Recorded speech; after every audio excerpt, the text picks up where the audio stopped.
Good morning friends. આજે આપણે chapter 7 સંકલનમાં બીજા નવા સૂત્રો જોઈશું. એ બધા સૂત્ર વિકલનના પર આધારિત જ છે. તો પહેલાં વિકલનનું પુનરાવર્તન કરીએ. d by dx of sin x is equal to cos x. d by dx of tan x is equal to sec square x. ત્રીજું d by dx of sec x is equal to sec x into tan x. બરાબર છે? Okay. હવે આ સૂત્ર આપણે 11th કેવી યાદ રાખ્યા છે એનું એકવાર પુનરાવર્તન કરી લઈએ. તો આપણને નિત્યસમ ખબર છે sin square x + cos square x = 1. એટલે આપણને ખબર પડે કે sin ને cos ની જોડી છે. બીજું 1 + tan square x = sec square x. તો આના પરથી ખબર પડે કે tan અને sec ની જોડી છે. અને ત્રીજું 1 + cos square x = cosec square x. તો આપણને ખબર પડે છે કે cot અને cosec ની જોડી છે. ઓકે, ચાલો હવે આપણે 11th માં જોઈ ગયા આ ત્રણ સૂત્રો. બરાબર. હવે એના પરથી આની જગ્યા બદલી કાઢું. sin ને cos ની જોડી છે તો sin નું તમે વિકલન કરો છો તો જવાબ શું આવે છે? cos x. હવે તમે cos x નું વિકલન કરશો તો તમને જવાબ શું મળશે? -sin x. tan x નું વિકલન કરો તો sec square x મળશે. તો d by dx of cot x કરશો તો -cosec square x મળશે. d by dx of sec x તો sec x into tan x. ને d by dx of cosec x તો -cosec x into cot x. બરાબર. નિત્ય સંપત્તિ આપણે જોઈ તૈયાર કરી દીધેલી છે. હવે આપણે 11th માં યાદ રાખેલું કે બિગિનિંગ વિથ c, જે વિધેય c થી શરૂ થતું હોય એનું તમે વિકલન કરશો તો તમને જે પરિણામ મળશે, બરાબર, તે પરિણામ -sin વાળું હશે એવું આપણે મોડે કરી ગયા છે. ઓકે, તો આટલા 6 સૂત્ર આપણને 11 પ્રમાણે માઇન્ડમાં સેટ છે. હવે આ વ્યાખ્યા જોઈ લઈએ. d by dx of capital F of x plus c is equal to small f of x માટે integration small f of x dx is equal to capital F of x plus c. બરાબર છે? Okay, તો આ વ્યાખ્યાનો ઉપયોગ કરીએ. તો બાજુમાં હું સંકલનના સૂત્ર લખું છું. માટે integration cos x dx is equal to sin x plus c integration sec square x dx તો tan x plus c. ત્રીજું integration sec x into tan x dx તો is equal to sec x plus c. ચોથું integration -sin x dx તો is equal to cos x plus c. પાંચમું integration -cosec square x dx is equal to cot x plus c. અને છઠ્ઠું integration -cosec x into cot x is equal to cosec x plus c. બરાબર છે? Okay. હવે કોઈ વાર તમને sin x નું ઇન્ટિગ્રેશન પૂછે તો sin x નું ઇન્ટિગ્રેશન શું થશે? તો કે -cos x માઈનસ સામે આપી દો -c મીન્સ પ્લસ ડેશ લખી શકું, આમ લખી શકાય. બરાબર છે? આ મેન્શન તમે સામે પણ આપી શકો તો -cos x -c તો -c ને હું સીરીયસ કહી દઉં છું. બરાબર છે? ઓકે, એટલે તમે માઈનસ સાઇન તમે સામે આપી શકો છો. એટલે cosec square x નું ઇન્ટિગ્રેશન પૂછ્યું તો શું આવશે? -cot x plus c dash. અને integration cosec x into cot x dx પૂછ્યું હોય તો આન્સર શું આવશે? -cosec x plus c dash. બરાબર છે? ઓકે. અને આપણે બીજું એક સૂત્ર જોઈ ગયા છે કે અચળનું વિકલન 0. તો આ બાજુ શું થશે? Integration 0 dx is equal to c. બરાબર છે? ઓકે. તો આજે હવે આપણે આ સૂત્ર બેઝના દાખલાઓ જોઈશું. ઓકે, સ્વાધ્યાય 7.1 નો પ્રશ્ન 18. r is equal to integration sec x બ્રેકેટમાં sec x વત્તા tan x bracket over into dx. ચાલો તો પહેલા આપણે ગુણાકાર કરી નાખશું. એટલે sec square x વત્તા sec x into tan x dx માટે અલગ અલગ સંકલન કરી નાખો.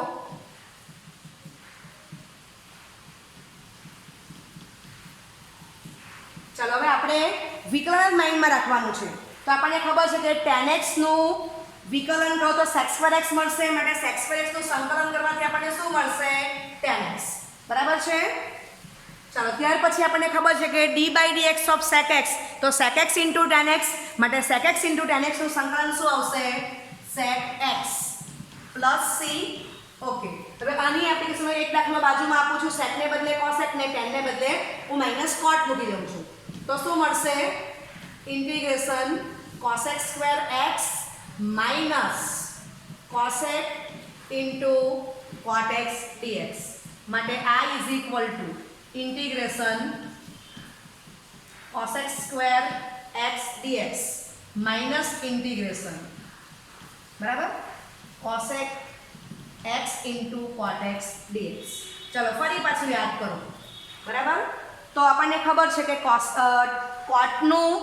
x નું વિકલન કરો તો આપણને માઇનસ cosec સ્ક્વેર મળશે, એટલે cosec સ્ક્વેરનું સંકલન શું મળશે આપણને? Minus cot x.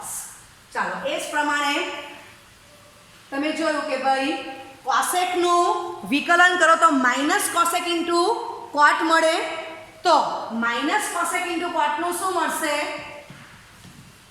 તો કે પ્લસ cosec. આ માઇનસ તમે આની અંદર વાંચી લેવા આમ બરાબર છે.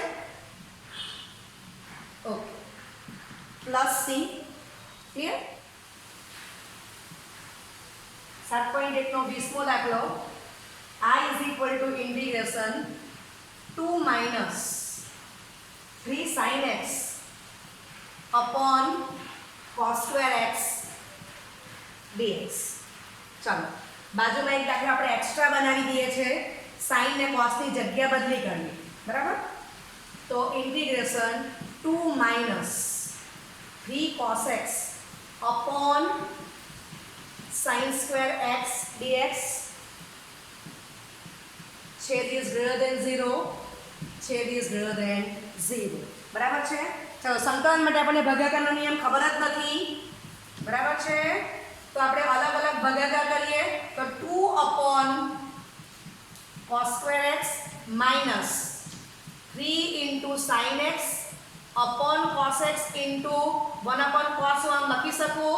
નેક્સ્ટ સ્ટેપમાં સાદુરૂપ આપો અને અલગ અલગ સંકલન કરો, કોન્સ્ટન્ટ બહાર કાઢતા જાઓ, એટલે 2 into integration sec square x dx minus 3 into integration tan x into sec x dx. ફરી પાછું વિકલન જે તમે માઇન્ડમાં સેટ રાખ્યું છે તે જ યાદ કરવાનું. તો વિચારો શું થાય છે? tan x નું વિકલન sec square x માટે sec square x નું સંકલન tan x, sec x નું વિકલન શું થશે? sec x into tan x માટે sec x into tan x નું સંકલન શું થશે? sec x plus c. તો તમારો જવાબ તૈયાર થઈ ગયો. ચાલો આ બાજુ જોઈએ એક્શન દાખલો. તો I is equal to direct step લખી દેવા તમને ખ્યાલ આવી ગયો છે. તો શું આવશે? ઇન્ટુ ઇન્ટિગ્રેશન જ્યાં sec સ્ક્વેર cosec સ્ક્વેર આવી જશે. ચાલો પ્લસ માઇનસ ને અંદર વાંચી લેવા, 3 બહાર કાઢી નાખું અને શું વાંચી લેવું? Minus cot x into cosec x બરાબર છે. માઇનસ મેં અંદર વાંચી લીધું છે. ચાલો ફરી પાછું યાદ કરો. તો cot x નું વિકલન માઇનસ cosec સ્ક્વેર માટે cosec સ્ક્વેર નું સંકલન માઇનસ cot થશે. માઇનસ સાઇન તમે રિપ્લેસ સામેની બાજુ કરી શકો છો. ચાલો એ જ પ્રમાણે d/dx ઓફ cosec x, તો માઇનસ cosec ઇન્ટુ cot માટે માઇનસ cosec ઇન્ટુ cot નું સંકલન શું થશે? Plus cosec x. તો તમારો જવાબ તૈયાર થઈ ગયો બરાબર છે. ઓકે 7.1 નો પ્રશ્ન 19. I is equal to integration sec square x upon cosec square x bracket over into dx. હવે સંકલન માટે આપણે ભાગાકારનું સૂત્ર આપણી પાસે છે જ નહીં બરાબર. તો આને હું આમ લખી શકું 1 upon cosec square x into 1 upon cos square x sec square x ની કિંમત આ રીતે મૂકી શકાય. ચાલો માટે I ઇઝ ઇક્વલ ટુ, તો આને કહેવાશે sin square x into 1 upon cos square x dx માટે I is equal to integration tan square x dx. આ સૂત્ર મારી પાસે છે જ નહીં. ઓકે માટે I is equal to integration નિત્ય સંપત્તિ tan સ્ક્વેર x ની કિંમત sec સ્ક્વેર x માઇનસ 1 મૂકી દો, બરાબર. ઓકે, ઇન્ટિગ્રેશન એમ વેલ્યુ મૂકી ઇન્ટુ dx. તો sec સ્ક્વેર x નું સંકલન tan x અને માઇનસ 1 નું સંકલન x પ્લસ c. આ તમારો જવાબ તૈયાર થઈ ગયો. હવે અંશ અને છેદની અદલા બદલી કરી નાખો તો મને એક દાખલો એક્સ્ટ્રા મળી જાય છે. તો હું ડાયરેક્ટ જ હવે તમને બતાવી દઉં છું, બધા સ્ટેપ નથી બતાવતી, ડાયરેક્ટ જ આના ઉપરથી. તો અહીંયા સાદુરૂપ શું આવી જશે? tan સ્ક્વેર ને બદલે cot સ્ક્વેર x આવી જશે. ચલો અહીંયા પણ નિત્ય સંપત્તિ વેલ્યુ મૂકી દો તો શું થશે? cos x square x minus 1 બરાબર bracket over into dx, integration dx મૂકી દો. એટલે I is equal to minus cot x minus x plus c. આ તમારો આન્સર થઈ જશે, બરાબર છે. ઓકે, હવે આના પરથી એક દાખલો તમને એક્સ્ટ્રા આપું છું જે 1 માર્ક માટે મોસ્ટ ઇમ્પોર્ટન્ટ છે. હવે આ બે term sec square x into cos x square x છે એનો હું ગુણાકાર લઈ લઉં છું. તો મને સંકલન માટે ગુણાકારનો નિયમ પણ મારી પાસે નથી, તો આપણે એને એવા ફોર્મમાં ફેરવવાનું કે જેનું આપણને સંકલન ખબર છે. તો આને હું આમ લખી શકું 1 cos square x into 1 sin square x dx. તો 1 dx upon cos square x into sin square x. ચલો આપણી પાસે નિત્ય સમ છે જ, cos square x plus sin square x is equal to 1, બરાબર. એનો ઉપયોગ કરું છું માટે I is equal to integration આ 1 ની અભિવ્યક્તિને કરી દઉં છું cos સ્ક્વેર x વત્તા sin square x bracket over dx upon આ બધું એક જ બ્રેકેટમાં આવશે અહીંયા, બરાબર. આ બ્રેકેટની બહાર dx છે. ચાલો અલગ અલગ ભાગાકાર કરો તો આપણને શું મળશે? ઇન્ટિગ્રેશન બ્રેકેટમાં 1 sin સ્ક્વેર વત્તા 1 cos સ્ક્વેર x dx માટે I is equal to integration cos x square x dx વત્તા integration sec square x dx. ચાલો તો તમે જોઈ શકો છો અહીંથી કે જે બે પદનો ગુણાકાર એનું આપણે સંકલન કરવાનું હતું, તો આપણને સાદુરૂપ શું મળી ગયું? સૂત્રના ઉપયોગથી આપણે શું લાવ્યા? I is equal to integration cos x square x dx વત્તા integration sec square x dx, બરાબર છે. ઓકે, હવે આપણને આનું સંકલન આવડતું છે, મૂકી દો. માટે I is equal to minus cot x વત્તા tan x પ્લસ c. તો જવાબ તૈયાર થયો. ઓકે, 7.1 નીચે આપેલ વિધેયોના વિકલિત નિરીક્ષણ રીતે શોધો. એ તમારો પ્રશ્ન 1 છે. પહેલો દાખલો f of x is equal to sin 2x અને બીજું છે f of x is equal to cos 3x. Okay, હવે આપણને ખબર છે કે d by dx of capital F of x plus c is equal to small f of x. માટે integration small f of x dx is equal to f of x plus c, બરાબર છે. Okay, ચાલો આ વ્યાખ્યાનો આપણે ઉપયોગ કરશું. આના પરથી આપણે ઓબ્ઝર્વ કર્યું, નિરીક્ષણ કર્યું ને આપણે સંકલન લખીએ છીએ. ઓકે, તો તમને એટલું ખબર છે કે cosનું વિકલન માઇનસ સાઇન થશે ને જે પોતે લખી દો એટલે હું સ્ટાર્ટ કરું છું d by dx of cos. આ ખૂણો 2x એ 2x લખી દો. ચાલો તો શું થશે? cosનું વિકલન minus sign 2x into 2x નું વિકલન 2 થશે, બરાબર છે. ઓકે, હવે હું આમ લખી શકું d by dx of cos 2x આખાના છેદમાં -2 is equal to sin 2x. Clear? Okay, આના પછીનો સ્ટેપ હું આમ લખી શકું d by dx of આ -1/2 ને હું અંદર આપી શકું ને આ રીતે. બરાબર. Okay, is equal to sin 2x. બરાબર છે. ઓકે, હજી મારે એક સ્ટેપ આગળ જવું હોય તો હું આમ લખી શકું d by dx of -1/2 into cos 2x plus c નું વિકલન 0 જ થવાનું છે. હું આમ લખી શકું. ચાલો, બરાબર. હવે વ્યાખ્યા પરથી ઉપયોગ કરો જે આપણી નિરીક્ષણની રીત છે. તો માટે integration sin 2x dx is equal to -1/2 into cos 2x plus c. બરાબર છે. ઓકે, તો તમે જોયું કે સંકલનમાં શું થાય છે? sin 2x, x નો સહગુણક કેટલો છે? 2. તો એ 2 અહીંયા ભગાઈ ગયો. બરાબર છે.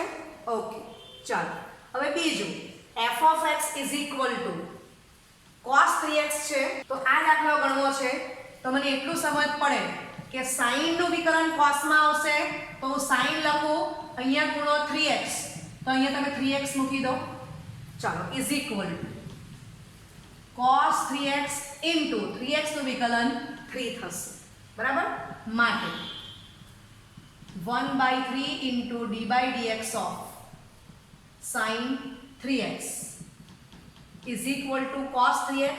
માટે આ 1/3 ને અંદર આપી દો અને આને હું આમ લખી શકું પ્લસ c, એટલે d by dx of c 0 થવાનું છે એટલે આપણા જવાબમાં કોઈ ફેર પડતો નથી. માટે નિરીક્ષણની રીતથી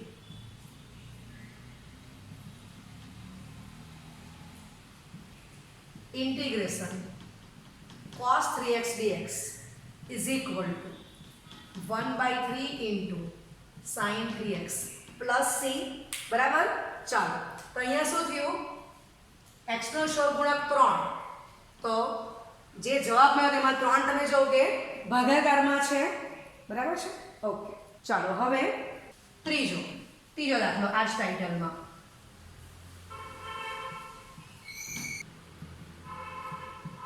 f of x is equal to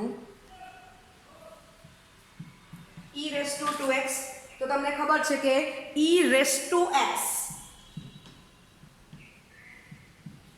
એનું વિકલન e raised to x જ થાય છે. ઓકે, હવે અહીંયા આપણી પાસે e raised to 2x છે તો e raised to 2x, તો e raised to 2x into 2 થશે. બરાબર. આ 2x નું વિકલન 2 થઈ ગયું. માટે હું આમ લખી શકું 1/2 d by dx of e raised to 2x is equal to e raised to 2x.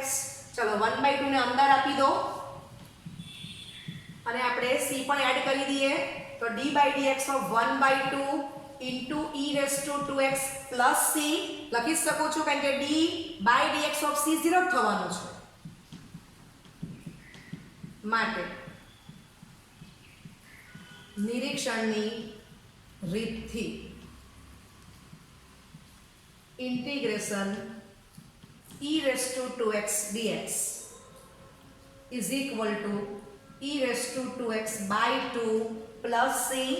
ચાલો, તો તમે જોઈ શકો છો કે x નો સહગુણક 2 છે તે અહીંયા ભગાઈ ગયો.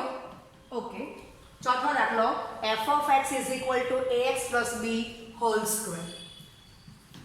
તો d by dx of ax plus b, અહીંયા ઘર 2 છે તો હું એક ઘર વધારે લઈ લઉં. બરાબર છે. ચાલો, તો એનું વિકલન શું આવશે? 3 into ax plus b whole square into d by dx of ax plus b. એટલે 3 into ax plus b whole square into બ્રેકેટમાં a into 1 ને b નું વિકલન 0 આવવાનું છે. બરાબર. માટે આપણને શું મળી ગયું? is equal to 3a into ax plus b whole square. ચાલો, 3a ને સામે મોકલી આપો. માટે ડાયરેક્ટ સ્ટેપ લખું છું, હવે અંદર આપી દઉં એટલે 1/3a into ax plus b whole cube અને આપણે પ્લસ c પણ મૂકી દેવાનું is equal to ax plus b whole square. માટે નિરીક્ષણની રીતે integration ax plus b whole square dx is equal to ax plus b whole cube upon 3a plus c.